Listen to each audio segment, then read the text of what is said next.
Estamos de volta. A gente pede desculpa nesse primeiro dia, porque nós estamos ainda acertando o formato, né? E somos todos ainda aprendizes da tecnologia, mas o que a pandemia vai deixar de bom para nós é um grande aprendizado dessa tecnologia. Então a Clara vai entrar agora para que possa responder aí perguntas que vocês tenham, né? Ela conseguimos acertar aqui, vamos aguardar só um minutinho ela entrar. Quem tiver perguntas a respeito do que ela falou, desse tema tão instigante, né? Que me causou até um certo espanto saber os altos índices, né, de ceifadas pelo suicídio, né? Então nós estamos aqui, né, aguardando ela entrar para que a gente possa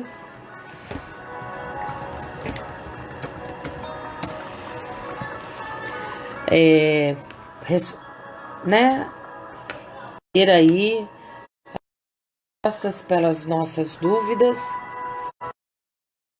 E esse vai ser o nosso formato, né? Que semana que vem vai estar tudo encaixadinho. Foi um primeiro momento e quero que ela volte sem essa confusão toda da internet, né? E estamos aí cada vez mais, né? Aprendendo. Boa tarde, Isaura. Estou aguardando ela retornar.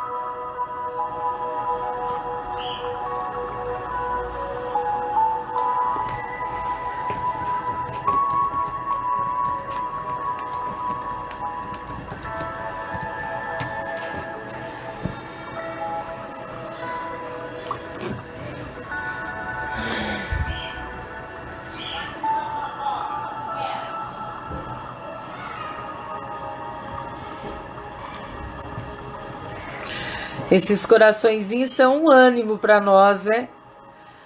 Muito bom.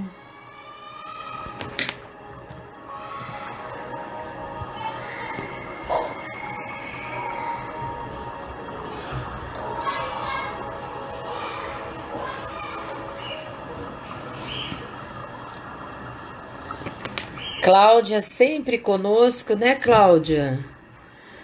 Ô, menina, estamos sempre juntas aí, aprendendo, né? Hoje aprendi um monte de informação relevante, né? Pra gente que lida com criança, que tem netos, né? Tem filhos pequenos, né? Então, às vezes nós achamos que é algo da idade, que é mimo, né? E aí a gente percebe que não é, né? Amanhã nós vamos ter, viu, Isaura? Que obrigada, viu? Isso é um estímulo para a gente continuar. Oi, a Clara chegou. Vamos ter sobre a saúde amanhã. A Clara está chegando para responder as perguntas, né? Oi. Agora deu certo, Clara. Deu. Tem umas Deus é coisas pai. escritas, tem umas coisas escritas na frente, mas deu certo. Deu certo. Só não está aparecendo você. A Só a voz já, sua já é o voz. bastante, não tem problema. Tá ótimo, Tá tá ótimo. bom. Pessoal, quem tem dúvidas, que gostaria de falar, coloque aqui no chat para nós alguma pergunta. Clara, enquanto estão chegando as perguntas, eu gostaria de fazer uma. Como você trataria uma família que viesse à sua procura com o quadro que você apresentou, né? Uma daqueles sintomas que a criança apresenta, não sendo de uma família espírita. Como que você trataria e indicaria aí um, um tratamento, fora o usual, né? O habitual, né? O que que você falaria aí? Olha, Cris, além da necessidade terapêutica, né, que a criança tem de ser atendida por médicos, psicólogos, educadores, o que talvez a gente pudesse fazer, por não serem espírita, nós já tivemos isso sim, algumas vezes, mas sabemos que essas crianças precisam de assistência espiritual, então levávamos os nomezinhos delas, dos familiares, para as reuniões de desobsessão, e dependendo, né, do relacionamento, porque às vezes, quando eles passam a confiar em nós, daí a algum tempo, eles até aceitam algumas orientações que a gente possa dar. Por exemplo, já tivemos casos de pessoas evangélicas que foram procurar o passe, né? O passe a ser dado na criança e que se saíram muito bem, porque depois de algum tempo ela estava bem melhor.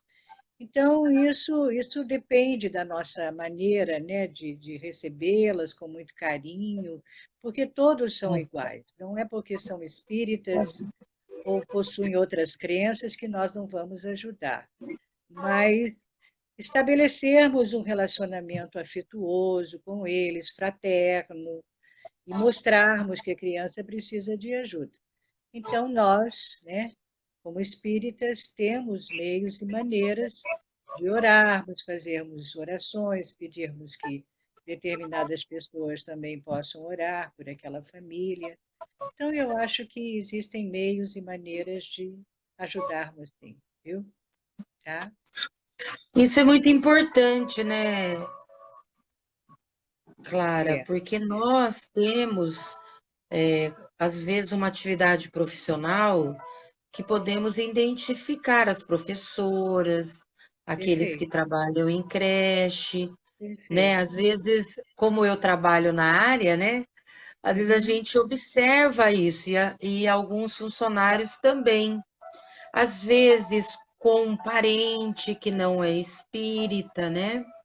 E como dizer, né, para essa família? Eu achei muito interessante a sua colocação. Agora, eu sei que o tempo nosso foi tão pouco, né?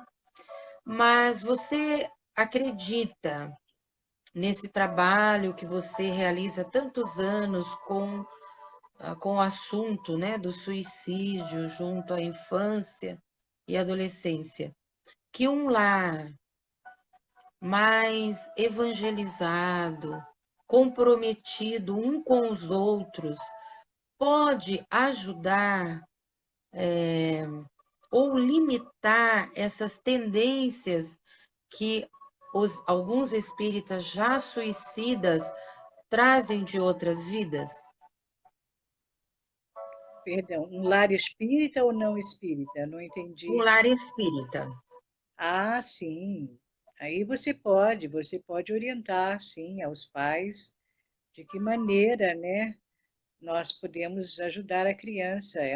Se ela frequentar um centro espírita, é muito mais fácil, porque ela mesmo, ela terá condições, de perceber as coisas, da medida em que desde cedo ela já, né, recebeu um conhecimento doutrinário e ela sabe determinadas, né, determinados problemas que ocorrem quando se fala na reencarnação, quando se fala em outros, né, outros princípios da própria doutrina. Então, isso não é difícil. Ela mesmo vai ter condições de entender, às vezes até uma manifestação mediúnica, que nós não aconselhamos em crianças, mas isso vai acontecer. Se existe esse processo obsessivo, essas manifestações mediúnicas, elas na realidade elas estão ocorrendo, né? Então existe Sim. isso, nós temos que orientar os pais de maneira que eles possam levá-las também para tomarem passe, os pais ouvirem preleções, é muito importante. Lá no SEAC tem uma reunião, e parece até que agora já tem mais de uma, em que eram atendidas as crianças. No momento em que elas estavam lá, se realizava numa sala, né, numa outra sala, um grupo de médiums atendendo a essas crianças, a essas famílias, enquanto que eles estavam lá no auditório, ouvindo uma preleção, depois foram tomar o passe. Então, veja, a criança não entra numa reunião mediúnica, a família não entra numa reunião mediúnica, só se for um caso muito especial. A Daisy vai contar isso, que houve uma vez um problema tão sério, que a família foi até, né, chamada para participar de uma reunião mediúnica, mas eles eram espíritas. Então, você tem N maneiras de orientar a essas famílias para que elas tenham condições de ajudar os seus filhos. Não tenha dúvida de Olha, que. tem Vai. perfeito. Tem uma pergunta aqui da Cláudia. A Cláudia está dizendo assim: como como eu, como educadora, devo proceder diante de uma situação de perigo de alguma criança sem ser evasiva, né? Que ela está nesse sentimento do suicídio, né? Que ela identifica isso dentro da rotina dela de trabalho. O que que você poderia orientá-la? Até porque ela tem que respeitar, né? Ali a denominação religiosa daquela família, né? Da qual a criança Eu acho que pertence. ela vai, mas ela tem que se aproximar certamente da família, sem nenhum interesse, né, em termos religiosos, mas orientá-la de que a criança está apresentando esse ou aquele comportamento e que precisa ser mais acompanhada e está tendo essa ou aquela reação, né? Por outro lado, se ela for espírita, ela vai levar o nomezinho da criança para, né, para uma reunião, que ou ela participe, ou então ela pergunte, né, para pessoas amigas, pessoas que ela conheça de dentro da instituição e que poderão ajudar essa criança e essa família, sem que a família fique sabendo, porque o que se está fazendo é um bem, quer dizer, o que se está fazendo é realmente com a preocupação de que essas criaturas, né, possam ser beneficiadas, possam ser atendidas pelo plano espiritual. Olha, de certa feita, Cris, me lembrei agora, nós tivemos um problema muito sério num abrigo lá no Rio de Janeiro, que foi fundado, inclusive, em 1919. E várias Nossa, crianças estavam com obsessão. Tinham mais de 400 e tantas crianças no abrigo, e nós não sabíamos o que íamos fazer. Naquela época, ele ainda existe até hoje. Ele já fez 100 anos, inclusive o ano passado. E o que que aconteceu? Nós tínhamos que fazer alguma coisa, aí fomos a um centro espírita bem próximo, o Grupo Espírita André Luiz, e até hoje o Grupo Espírita André Luiz, eles têm o que eles chamam de receituário, onde ali estão colocadas alguns, né, diagnósticos, vamos dizer, de interferências espirituais, como no caso da obsessão, e alguns remédios de homeopatia. Mas no caso das crianças, nós queríamos realmente saber como é que elas estavam em termos espirituais. E aí eles foram tratados nesse centro sem saberem, essas crianças sem saberem. Então nós temos meios e maneiras, é só uma questão, né, de, de, de nos colocarmos à disposição para esse tipo de atendimento, porque nada disso, evidentemente, iria prejudicar aquelas crianças, ao contrário. O que nós queríamos era exatamente que a espiritualidade, né, pudesse atendê-las, mas especialmente dentro do próprio abrigo. Naquela época, eu acho que eu ia falar isso, acabei não falando, nós não tínhamos reuniões mediúnicas no abrigo. Hoje em dia tem, Olha que exatamente para bom. atendimento às crianças. Hoje em dia já tem. Mas naquela época, isso foi há 40 anos atrás, não tinha ainda.